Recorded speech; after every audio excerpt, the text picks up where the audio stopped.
Hi friends, this is Grandmaster Jan Marcos for the server ChessFriends.com.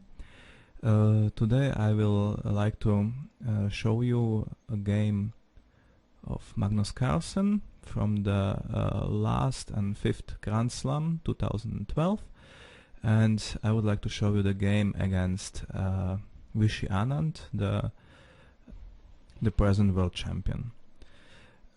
Carlsen won this game, and furthermore he won this game extremely convincingly and with an enviable ease, which is really striking. Like the ability of the young Norwegian to win with anybody in the world with such an easiness is a signature of genius, I would say.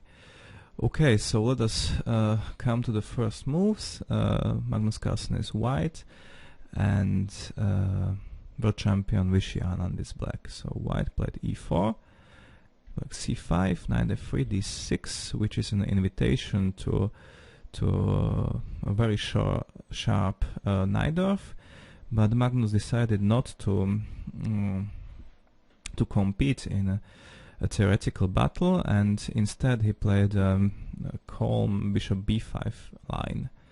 Bishop b5 check is quite a decent line. It has it is more positional way how to treat the position, and yes, it leads to kind of simpler positions because white is willing to exchange one light piece at such an early stage of the game. In a way, this helps black because he has less space, and with one exchange of one minor piece, he will be more able to coordinate his pieces in this smaller flat. Okay, Vishy played the most solid reply, bishop d7. Knight d7 is also possible. It is more demanding from both sides because on the one hand, white gets more control of the center because the knight on d7 is not able to compete against d4. The d4 square, on the other hand, usually white exchanged knights on d7 with his bishop, so black usually gains the bishop pair, which leads to a complicated battle. Okay, but Vishy played bishop d7, which is definitely more solid. Like the material balance stays the same, and the knight comes to c6 from where it can control d4. Okay, so white takes on d7, black retakes, and white plays c4, and this is very interesting. White needs to play c4 because after castling and knight f6, now it's quite difficult for white to get c4 and knight c3 at the same time. Now, if white plays knight c3, he never plays c4 again, and it's easier for black to stay. To get his ground in the center. So that's why white plays c4 first, and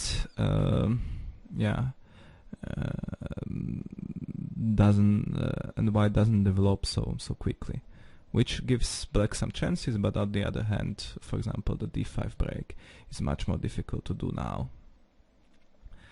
Okay, let's make some more moves. Black played knight f6. And white knight c3, that's very logical, and black played g6.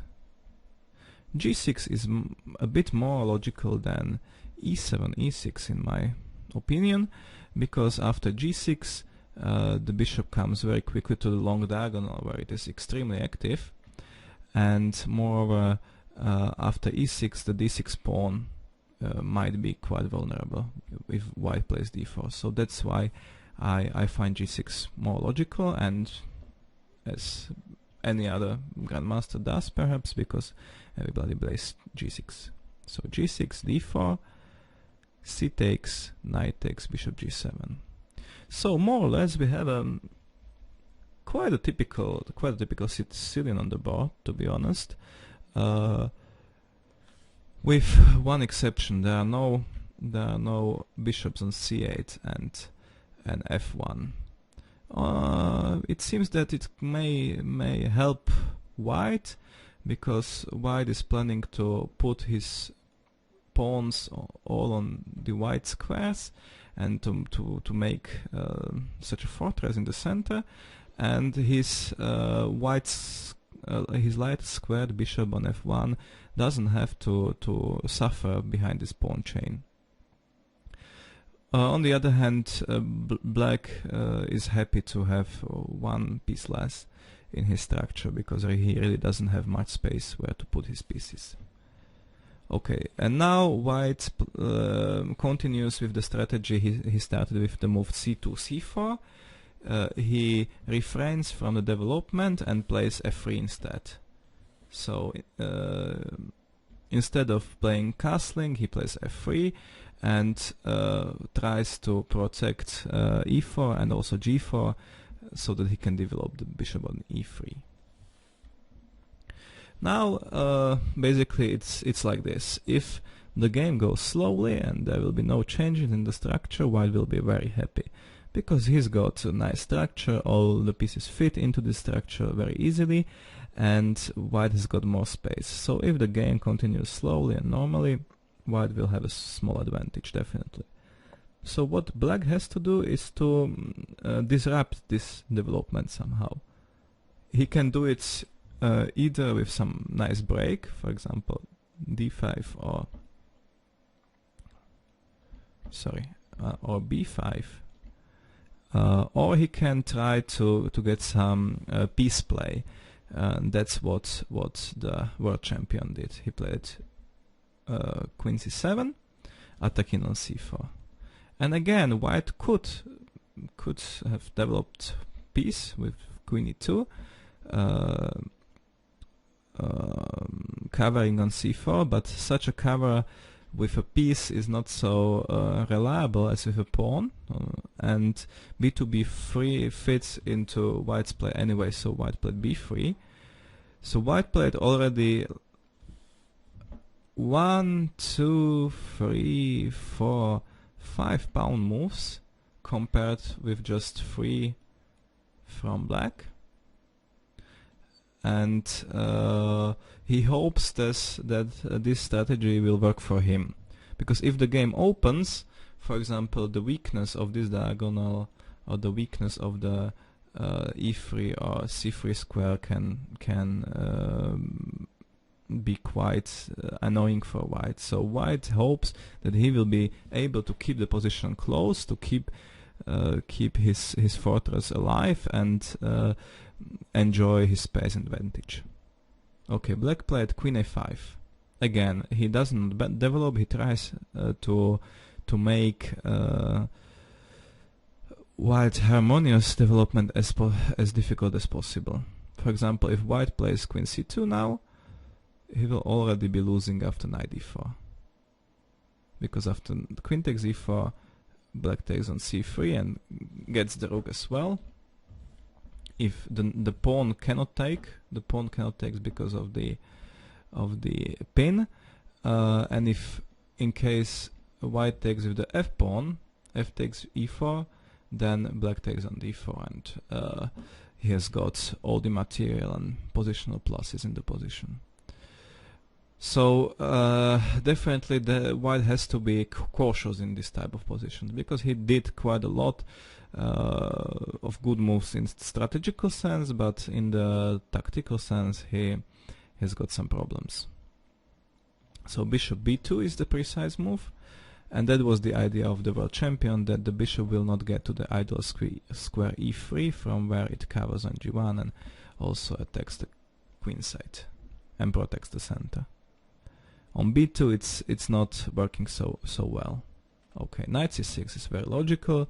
Two castlings are logical as well. And now white has to decide what to do next. Basically the most logical move is king h1, after which black can maybe take on d4 and exchange yet one more one more light piece. This would help him to get some decent position despite his space disadvantage. Maybe black can even try taking on e4 now. White has to take with the queen and taking on c3, because this position, which arises after queen e7, a5, in this position maybe black has enough compensation to keep the chances equal. So what Magnus did is that he played knight c2, making better harmony between his light pieces, overprotecting d4, and trying to keep the game more complicated than after king h1. Okay, black played rook fd8, which may seem strange, but because the rook doesn't go to the half open file, but basically black simply wants to play e6 and d5 or d5 immediately, trying to get through the center.